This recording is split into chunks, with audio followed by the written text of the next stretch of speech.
তো মোৰ ভাই ভনীসকল অসম স্কুটি কোনদিনা ডিষ্ট্ৰিবিউট কৰিব বা যদি ধৰক আপোনালোকৰ পৰা প্ৰিন্সিপাল বা কলেজে পইচা যদি লৈছিল তেওঁলোকৰ ওপৰত কি ব্যৱস্থা হ'ব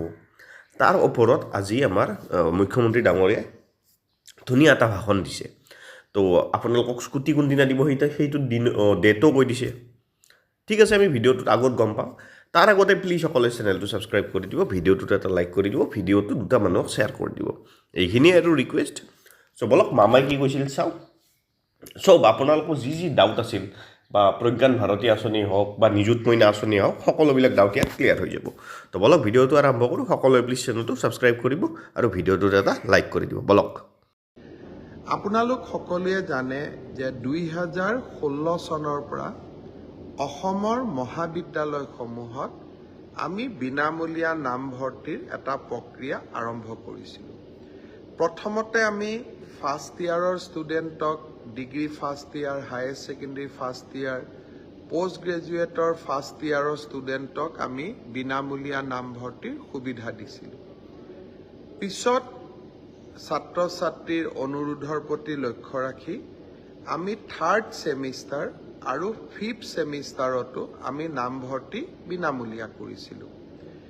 মহাবিদ্যালয়সমূহৰ অধ্যক্ষসকলে আপত্তি কৰিছিলে যে তেওঁলোকে নামভৰ্তি বিনামূলীয়া কৰাৰ বাবে বহুত টকা তেওঁলোকৰ ক্ষতি হয় আৰু চৰকাৰে যি ক্ষতিপূৰণ তেওঁলোকক দিয়ে সেইটো বহুত দিন পিছত দিয়ে বাবে মহাবিদ্যালয়সমূহ চলোৱাত অসুবিধা হয় সকলোৰে ওজৰ আপত্তি মই শুনিছিলোঁ আৰু সেইকাৰণে এইবাৰ আমি সিদ্ধান্ত লৈছিলোঁ যে নামভৰ্তি হোৱাৰ লগে লগে বিনামূলীয়া নামভৰ্তিৰ বাবদ কলেজসমূহে যি ক্ষতিৰ সন্মুখীন হয় সেই ধন আমি লগে লগে মহাবিদ্যালয়সমূহক উভতাই দিম সমৰ্থ পৰ্টেলত এইবাৰ নামভৰ্তি হোৱাৰ কাৰণে কোন মহাবিদ্যালয়ত কিমান বিনামূলীয়া নামভৰ্তি হ'ল তাক স্পষ্টভাৱে আমি জানিবলৈ পাৰিছিলোঁ এই বছৰ ৰেচন কাৰ্ড দেখুৱাই বা ইনকামৰ চাৰ্টিফিকেট দেখুৱাই যিসকল 4 লাখ টকাতকৈ দেউতাক মাকৰ উপাৰ্জন কম তেনে ৯৫,০০০ ছাত্ৰ ছাত্ৰীয়ে বৰ্তমানলৈকে বিনামূলীয়া নামভৰ্তিৰ সুবিধা লৈছে আজি সেই ৯৫,০০০ ছাত্ৰ ছাত্ৰীৰ বিনামূলীয়া নামভৰ্তিকৰণৰ বাবদ আমি ৬০ কোটি টকা মহাবিদ্যালয়সমূহৰ অধ্যক্ষসমূহক দিছপুৰলৈ মাতি আনি আমি উভতাই দিওঁ অৰ্থাৎ বিনামূলীয়া নামভৰ্তিকৰণো হ'ল মহাবিদ্যালয়সমূহো সুকলমে চলি থাকিব পাৰিব আগষ্ট মাহত কুৱেটৰ জৰিয়তে আৰু এটা নামভৰ্তিকৰণ হ'ব মই আজি মহাবিদ্যালয়ৰ অধ্যক্ষসকলক কৈছোঁ যে কুৱেটৰ পিছত পৰৱৰ্তী নামভৰ্তিও আপোনালোকে বিনামূলীয়াকৈ কৰি দিব আমি 10 ছেপ্টেম্বৰত আপোনালোকক দ্বিতীয় কিস্তিও টকা আমি উভতাই দিম ঠিক তেনেদৰে থাৰ্ড ছেমিষ্টাৰ আৰু ফিফ্থ ছেমিষ্টাৰত ডিগ্ৰী যেতিয়া নামভৰ্তি হ'ব বিনামূলীয়া নামভৰ্তি হ'ব আৰু লগে লগে তাৰো ধন আমি মহাবিদ্যালয়সমূহক উভতাই দিম আজি মই মহাবিদ্যালয়ৰ অধ্যক্ষসমূহক অনুৰোধ কৰিছোঁ যে মই যোৱাবাৰ বিনামূলীয়া নামভৰ্তিকৰণৰ কথা কওঁতে ফেচবুকত বহুতে কমেণ্ট দিছিলে যে মামা বিনামূলীয়া নামভৰ্তি যদিও হৈছে কলেজবিলাকে কিন্তু আমাৰ পৰা 600 টকা লৈছে 1000 টকা লৈছে আজি মই মহাবিদ্যালয়ৰ অধ্যক্ষসমূহক কৈছোঁ যে বিনামূলীয়া নামভৰ্তি মানে বিনামূলীয়া নামভৰ্তি সৰস্বতী পূজাৰো পইচা মেগাজিনৰ পইচাও অতিৰিক্তকৈ ল'ব নালাগে আপোনালোকে যদি কাৰোবাৰ পৰা 600 টকা লৈছিলে 1000 টকা লৈছিলে এই টকাবোৰ যাতে গৈ পেলাই আপোনালোকে উভতাই দিয়ে যোৱাকালি এই ধৰণে অতিৰিক্ত ছাত্ৰ ছাত্ৰীসকলৰ পৰা বিনামূলীয়া নামভৰ্তিকৰণৰ পিছতো অতিৰিক্তকৈ 600-1000 টকা লোৱাৰ বাবে আমি পূব বংশৰ কলেজৰ অধ্যক্ষগৰাকীক চাকৰিৰ পৰা নিলম্বিতও কৰিছোঁ অৰ্থাৎ অসমৰ ছাত্ৰ ছাত্ৰীসকলক বিনামূলীয়া নামভৰ্তিকৰণৰ বাবে আমি প্ৰতিশ্ৰুতিবদ্ধ আৰু এই ক্ষেত্ৰত আমি ক'তো কম্প্ৰমাইজ নকৰোঁ আৰু কোনোবাই যদি কম্প্ৰমাইজ কৰে আমি ব্যৱস্থা ল'বলৈ কুণ্ঠাবোধ নকৰোঁ। আজি দিনটোত ছাত্ৰ ছাত্ৰীসকলৰ কল্যাণৰ কাৰণে আমি আৰু 2খন মিটিং কৰিছিলোঁ। আমি প্ৰত্যেক বছৰে আনন্দৰাম বৰুৱা বঁটা দিওঁ উচ্চ মাধ্যমিক পৰীক্ষাত ভাল ৰিজাল্ট কৰা ষ্টুডেণ্টসকলক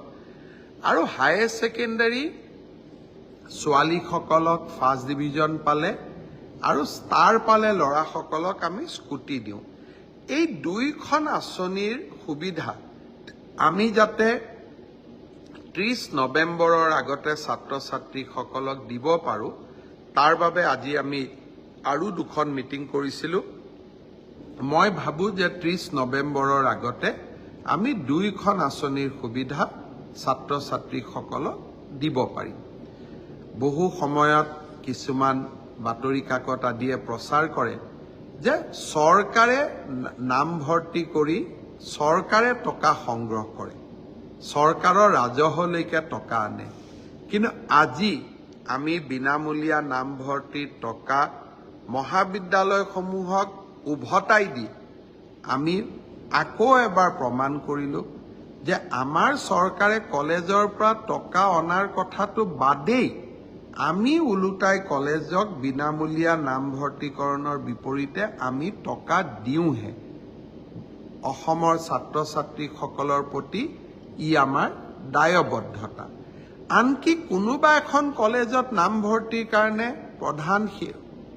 শিক্ষক বা অধ্যক্ষজনে 600 টকা লৈছে, তাৰো মই খবৰ পালে নিৰাময়ৰ প্ৰচেষ্টা কৰোঁ। তাৰোপৰি ছাত্ৰ ছাত্ৰীসকলক বিনামূলীয়া চাইকেল, বিনামূলীয়া নামভৰ্তি, স্কুটি,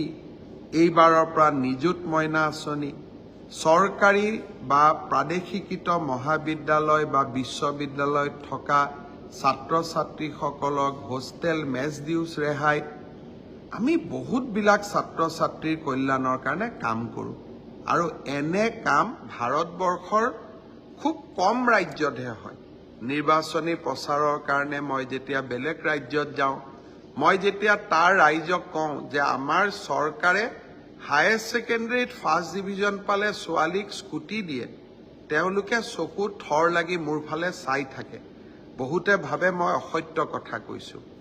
মই যেতিয়া কলিকতাত গৈ কওঁ যে কলিকতাতকৈ অসমৰ পেট্ৰল ডিজেল সস্তাত দিওঁ আমি, কলিকতাতকৈ অসমত পেট্ৰল ডিজেলৰ দাম কম, কলিকতাৰ মানুহে মোক বিশ্বাস নকৰে। কিন্তু গুগলত পৰীক্ষা কৰিলে আপোনালোকেও গম পাব যে গুৱাহাটীত পেট্ৰল ডিজেলৰ দাম কলিকতাতকৈ কম। আমাৰ ৰাজ্যখন